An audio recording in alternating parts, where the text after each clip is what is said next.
നമസ്കാരം. എൻ്റെ ആദ്യകാലങ്ങളിലുണ്ടായിരുന്ന ഒരു സംശയമായിരുന്നു, ഈ കാട്ടിലൊക്കെ ആദിവാസികൾ എല്ലാ നാട്ടിലുണ്ടല്ലോ, ഇവരൊക്കെ എങ്ങനെയായിരിക്കും ഈ ആദിവാസികളായത്? യാതൊരു സംസ്കാരമില്ലാതെ കാട്ടിൽ എങ്ങനെ ഉണ്ടായി എന്നൊരു സംശയം.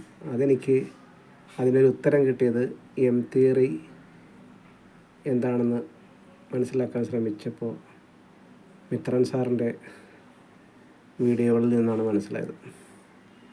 അതായത് കാലം എപ്പോഴും റിപ്പീറ്റ് ചെയ്തുകൊണ്ടിരിക്കും, ചരിത്രങ്ങൾ എപ്പോഴും ആവർത്തിച്ചുകൊണ്ടിരിക്കും. ഓരോ തവണയും ആവർത്തിക്കുമ്പോൾ അത് വ്യത്യസ്തമായ രൂപത്തിലായിരിക്കും, പക്ഷേ അതിൻ്റെ അടിസ്ഥാനം ഒന്ന് തന്നെയായിരിക്കും.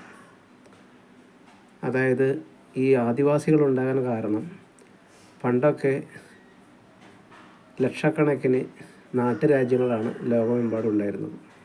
ഇന്ത്യയിലും 10,000-കണക്കിന് നാട്ടുരാജ്യങ്ങളുണ്ടായിരുന്നു. ഇപ്പോൾ പഴശ്ശിരാജ സിനിമയിലൊക്കെ നമ്മൾ കണ്ടിട്ടുണ്ട്, രാജാവ് തോറ്റ് കഴിയുമ്പോഴേക്കും അവരുടെ പരിവാരങ്ങളോടൊപ്പം കുടുംബത്തോടൊപ്പം ഒക്കെ അവർ കാട്ടിൽ പോയി ഒളിച്ചു താമസിക്കും. അവിടെ വീണ്ടും അവരുടെ ശക്തി വർദ്ധിപ്പിക്കാനുള്ള പരിശീലനങ്ങൾ തുടരും.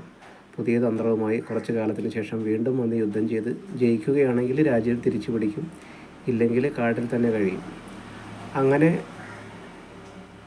കാട്ടിൽ തന്നെ കഴിഞ്ഞ ഒത്തിരി ആളുകൾക്ക് പിന്നീട് തിരിച്ചു വരാനുള്ള ശക്തിയില്ലാതെ പോയിട്ടുണ്ട്. അങ്ങനെ പോയ ഒരുപാട് ഗോത്രവംശങ്ങളും രാജാക്കന്മാരും ഒക്കെ കാട്ടിൽ തലമുറകൾ പിന്നിടുമ്പോൾ അവരുടെ സംസ്കാരവും അവരുടെ വിദ്യകളും ഭാഷയും ഒക്കെ മറന്നുപോയിട്ട് കാട്ടിലെ മറ്റൊരു ഭാഷയായി അത് പരിണമിക്കുകയാണ് ചെയ്തത്. ഒരുപക്ഷെ നാട്ടിലെ ഭാഷ മാറിപ്പോയിട്ടുണ്ടാവും. 200-300 കഴിയുമ്പോഴത്തേക്കും നമ്മുടെ മലയാള ഭാഷ തന്നെ നമുക്ക് ചിന്തിച്ചാൽ മനസ്സിലാകും, ഒരു 50 വർഷം മുമ്പ് തമിഴ് കലർന്ന ഭാഷയിലാണ് കേരളത്തിലെല്ലാവരും സംസാരിച്ചിരുന്നത്.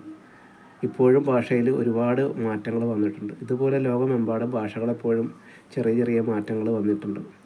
ഇങ്ങനെ മാറിപ്പോയതാണ്. അപ്പോൾ ഇനി ഒരു റെവല്യൂഷൻ ഇപ്പോൾ ഇവിടെ നടക്കാൻ പോകുന്നുണ്ട്, AI എന്ന വിപ്ലവം.